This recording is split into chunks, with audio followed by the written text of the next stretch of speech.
If you liked the video, feel free to subscribe. We have battle reports, list videos, and other Warhammer 40K content every week. Thanks for watching, thanks for stopping by.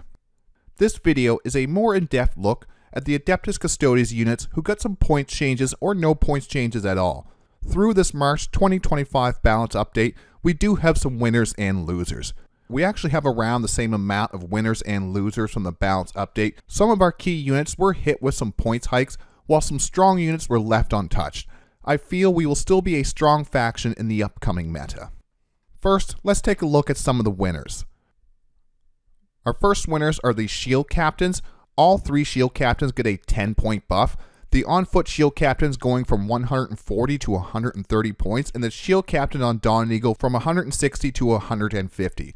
Some lists that were not using any Wardens with heavy use of jet bikes may have actually got cheaper. I do believe the Stephen Box's Virtus Praetor list that he used to win the tournament is now actually 20 points cheaper. The new detachment Lines of the Emperor has a lot of synergy with these Shield Captains.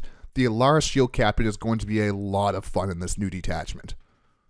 Next up is the Virtus Praetors. And speaking of jet bikes, the Virtus Praetors are a winner in my book.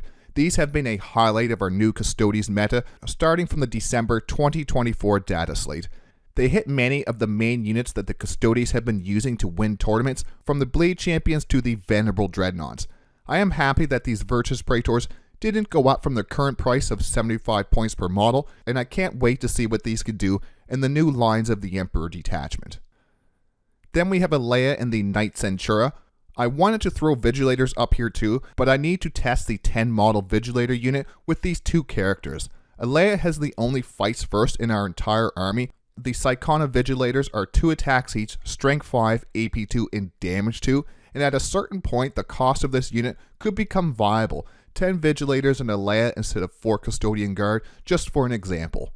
Alea dropped 10 points from 75 to 65, and the Knight Centura actually received the biggest point drop of all of our Custodes in the balance update, a big 15 points, taking her from 70 points to 55 points. This could be a small buff to the Null Maiden and Talons of the Emperor. It would be bigger for the Null Maiden if we had more units to join to these character units. We just don't have a lot of selection to join to these characters. We will get some extra points that you could use to take some actual Custodes in your Null Maiden Vigil list, but other than that, it's only going to be a small buff. Next up is the Custodian Guard. I've always liked the Custodian Guard. Reroll the wound roll if we're on objective we control, or reroll wound of 1 if we're not on objective we control, is very powerful on the Custodes melee profiles. It is only a 10 points drop for a 4 model unit from 180 to 170, and the same for a 5 model unit going from 225 to 215. So just a small 10 points drop, but it still is noticeable. With the Wardens going up by 10 points, the Custodian Guard are winners. I'm just not sure by how much.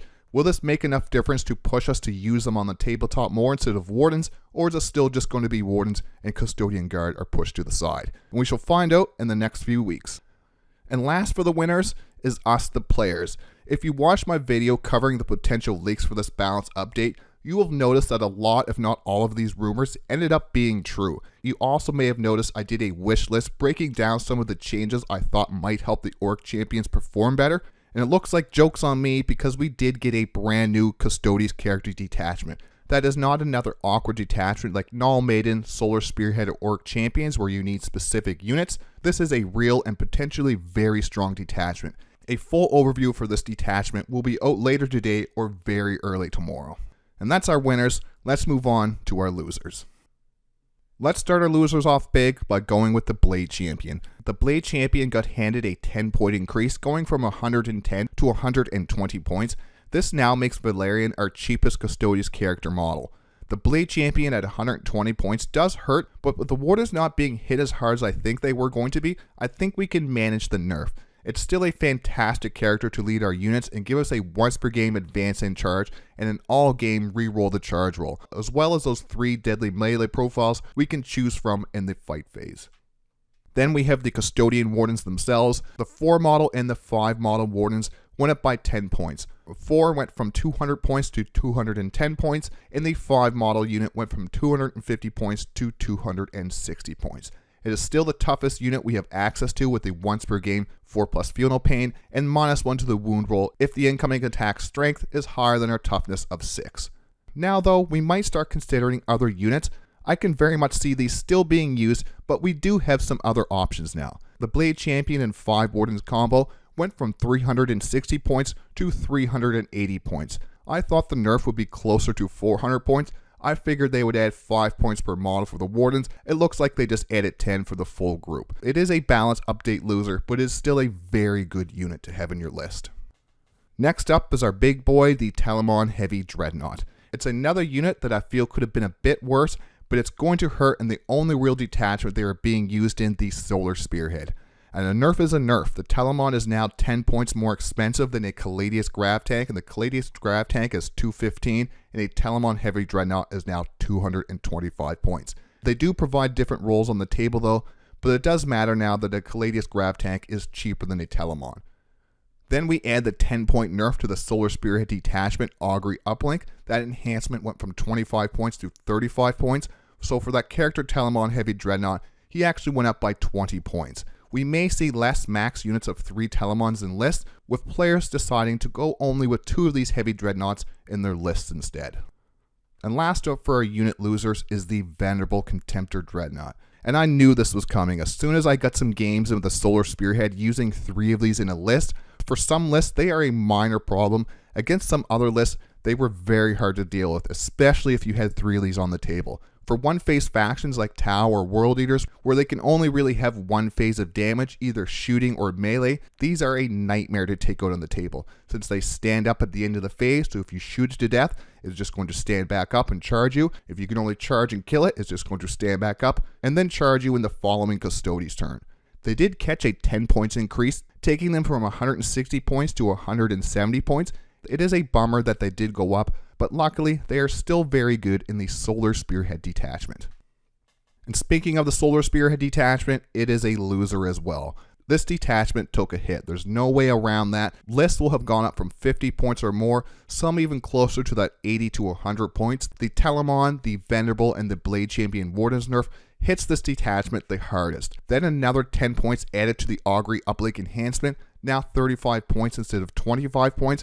That is a lot of incremental 10 points gains. That's really going to add up to be 50 points or more probably for these main lists that were running a lot of Telamon, Venerable, and that one Blade Champion with Wardens with that enhancement to give them better damage. It's going to be expensive now. We're going to have to find different ways to build our Solar Spearhead lists.